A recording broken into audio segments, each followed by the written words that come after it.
kerajaan sentiasa memberikan perhatian kepada kedudukan dan juga kebajikan orang-orang asli di negeri Kelantan ni. Dalam usaha ini, antara perkara yang kita lakukan ialah dengan mewartakan kawasan penempatan dan juga kawasan pertanian orang-orang asli di seluruh negeri Kelantan. Setakat ini seluas 1644.73 hektar telah pun diwartakan sebagai kawasan penempatan ataupun perkampungan orang asli, iaitu meliputi 9 kawasan ataupun pos Jedip, Sungai Rual, Pos Belau, Kuala Wuk, Kuala Lah, Kampung Mangrove, Kampung Perluk dan Kampung Tuel, Kampung Galang dan juga Kampung Clyde. Dan pewartaan ini dibuat berdasarkan cadangan yang dikemukakan oleh pihak JAKWA, Jabatan Kemajuan Orang Asli. Dan untuk makluman yang berhormat juga, ada beberapa cadangan yang lain yang telah diangkat oleh pihak JAKWA tetapi belum dilaksanakan sepenuhnya oleh kerajaan kerana beberapa isu ataupun masalah teknikal yang perlu diselesaikan lebih dahulu.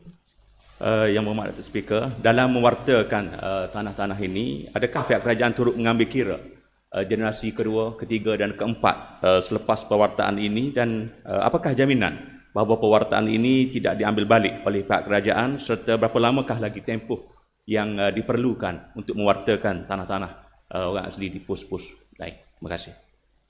Dalam mewartakan kawasan penempatan orang asli ini, kita bersandarkan kepada cadangan yang dibawa oleh pihak JAKWA, dan saya percaya pihak JAKWA telah mengambil kira beberapa faktor dalam mengemukakan cadangan ini.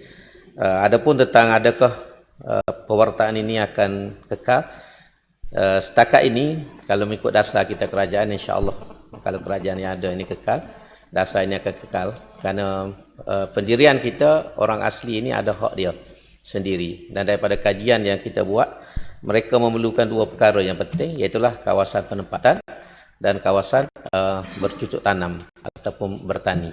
Kemudian yang kedua, yang tentang pewartaan kawasan-kawasan lain itu memakan masa sedikit kerana ada beberapa isu yang besar yang kita perlu selesaikan, antaranya lah pertindihan pelan tersebut dengan kelulusan-kelulusan yang telah diberikan oleh pihak kerajaan. Cuma kawasan perkampungan ataupun penempatan orang asli ini memang kita tidak usik. Yang menjadi isu di Kelantan ni, kalau kita tengok beberapa ketika dahulu, ialah isu kawasan hutan ataupun kawasan rayau. Sebab memang dasar kerajaan sejak dulu pun kampung ataupun penempatan itu dan juga kawasan bercucuk tanam itu memang kita tidak pernah usik. Kalau ada dalam kelulusan dasar pun kita keluarkan. Sebagai contoh yang berlaku di Pos Dakuh dan Belatim, apabila kita luluskan 10,000 ekar kepada satu syarikat untuk projek peladangan, kita dapati dalam kawasan itu ada kampung orang asli dan juga tempat mereka bercucuk tanam. Jadi pihak kerajaan telah mengeluarkan arahan dan mengeluarkan kampung itu daripada kelulusan asal ataupun kelulusan dasar. Cuma satu isu yang lain yang saya bincang dengan JAKWA ialah isu perkuburan. Sebahagian daripada masyarakat asli komplain, dia kata kita kerajaan dan JAKWA sendiri tidak mengambil kira tentang kubur orang asli. Cuma isu masih masalah pada orang asli ni lah, mereka sendiri tidak boleh menentukan di mana kubur itu. Itu masalah. Saya bincang dengan pegawai JAKWA, dia kata mereka sendiri tak berani masuk. Bila sebut kawasan satu kubur tu, mereka tak berani masuk. Dia tunjuk daripada jauh saja.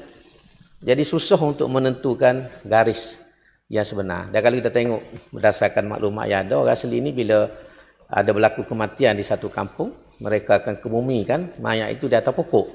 Dan lepas tu seluruh masyarakat tu akan pindah. Jadi akhirnya satu area tu jadi kubur. Walaupun yang mati tu mungkin seorang ataupun dua orang saja.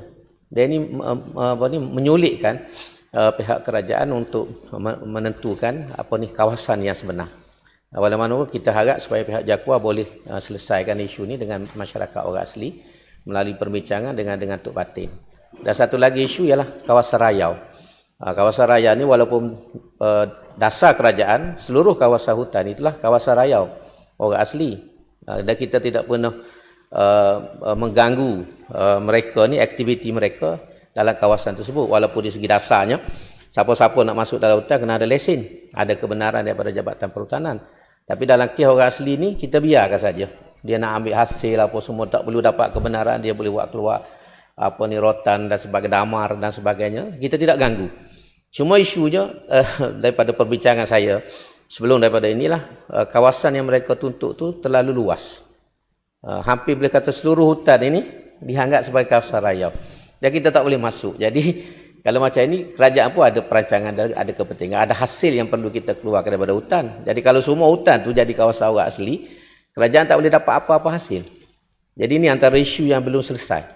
Dan ini yang berlaku bila berlaku apa ni halangan ataupun blokage itu ialah kerana isu tadi, pertikaian di segi hak hutan. Jadi kita berpegang kepada undang-undang kerana hutan ini di bawah kerajaan negeri. Dan kita tidak terikat dengan kanun tanah negara kerana enactment ataupun enactment tanah di Kelantan ini lebih awal daripada kanun tanah negara. Dan kita berpegang kepada asasnya tidak ada tanah adat di Semenanjung ini. Adanya tanah yang ada tanah adat inilah di luar, itulah di Sabah dan Sarawak. Di Semenanjung ini setakat maklumat yang ada pada saya, tidak ada negeri yang mengiktiraf tanah adat untuk orang-orang asli itu. Sekian.